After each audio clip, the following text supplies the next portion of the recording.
Hey, welcome to the Burning River Browns Talk this Wednesday night edition. It is Wednesday, May 15th, and it is 9:30 p.m. And like I said, I will be here to talk to you about the Cleveland Browns schedule. The schedule was released, but also the Cleveland Cavaliers were eliminated 113 to 98 by the Boston Celtics tonight.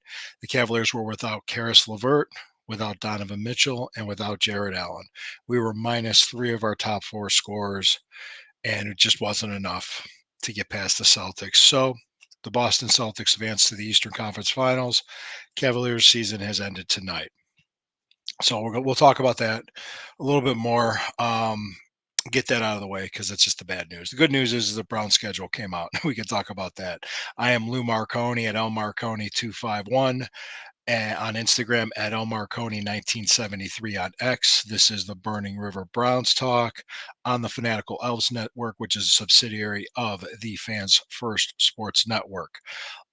Please like, share, subscribe, hit the notification bell. We appreciate your comments. We appreciate your feedback. Join us here on the Fanatical Elves Network. We have a lot of great people to give you a lot of great information. I'm about to share with you the Brown schedule, but before we do that, let's pause from a word from our sponsors.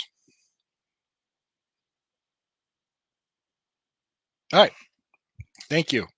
Appreciate it. Thank you guys so much. Okay, again, Cavaliers eliminated 113 to 98 by the final score of Evan Mobley had 33 points. Jason Tatum had 25 points for the Celtics. It was rough. The Celtics had the game well in hand. You knew they were going to win, and it's hard. It's hard to come through when something like that happens. So, hey, Cavaliers made the playoffs for the second year in a row. They won a playoff series. The first time since 1993 without LeBron James. They won a playoff series. Second time since I want to say since 1998 that they made the playoffs without LeBron James. So the organization had I consider it a successful year and a good year, but the wasn't a championship year, not at all. But Celtics move forward. They could win it all this year. You never know. Good for them. Congratulations, Boston. You won. Now, let me go ahead and try to share with you the screen that I have with the Cleveland Browns schedule on it. Yep, here we go. All right, if you're following me here is the Cleveland Browns schedule with the preseason games. All right, let's look at the preseason first. All 3 Saturdays in a row, starting on August 10th.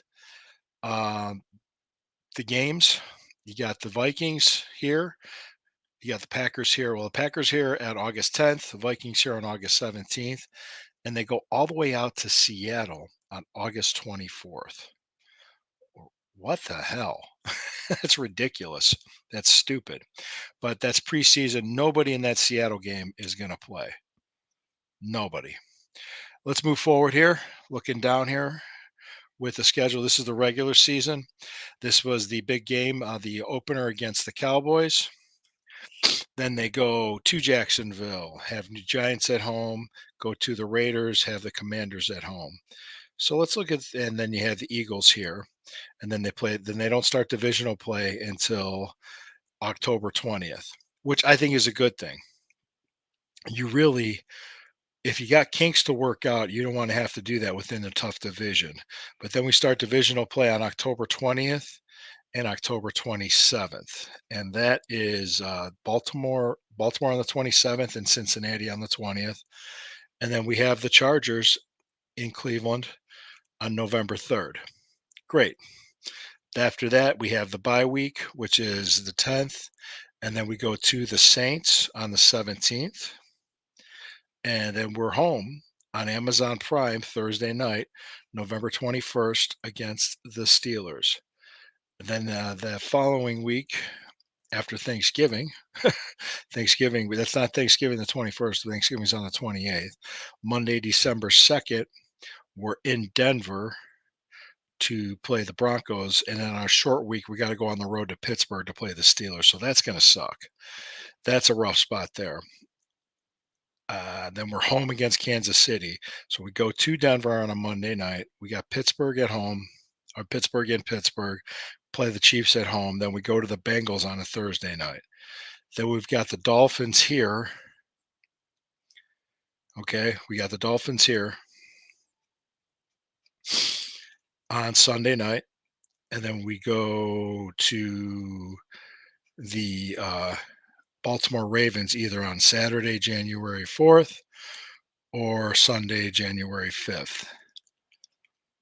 Probably would be the 5th if you think about it, but we're playing Baltimore on the 5th. On January 4th or 5th, that's the final week of the season, and that will be that. So that's pretty much the season. I'm not going to play the wins or losses. I will say this, that stretch from December 2nd to January 5th will make or break our season, because Denver's not going to be that good, but they're on a Monday night and a home stadium on a primetime game will be big. Playing the Steelers in Pittsburgh at 1 o'clock in the afternoon, but we don't really play well in Pittsburgh, and we're going to be playing on the road on a short week after coming off a Monday night road all the way out in Denver. So that's got to be rough. And then we play the Chiefs at home. And then we go to Cincinnati on a Thursday night on a short week after playing Kansas City. Yikes. And then we got the Dolphins here, and the Dolphins were a playoff team. So then we go to Baltimore.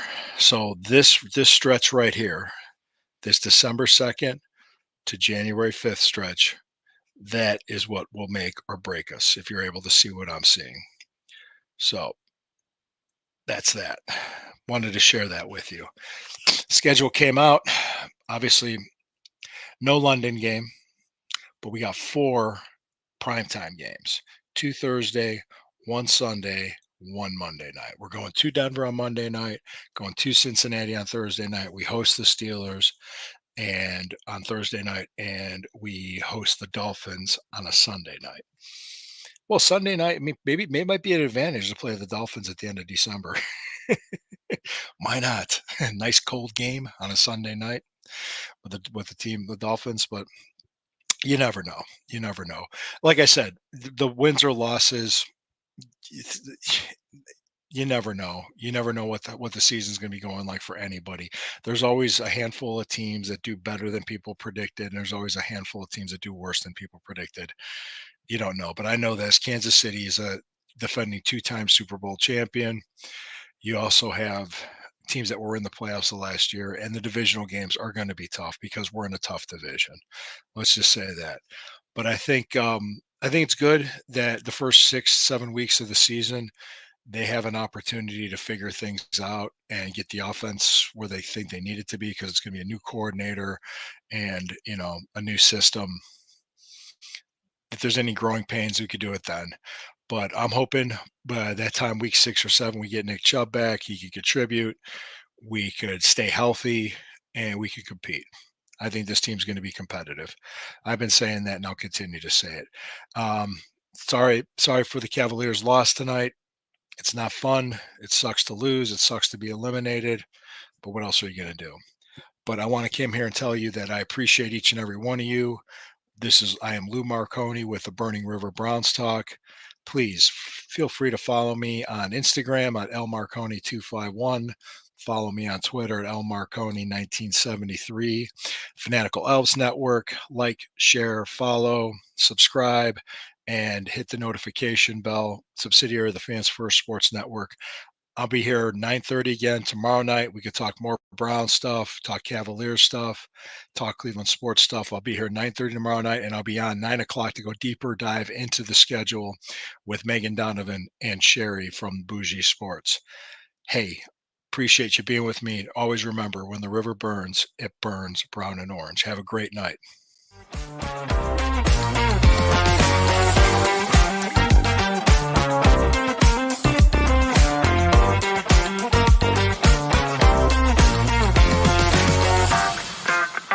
Bye week at week 10. Good point, Steve. I caught it. I just saw your comment.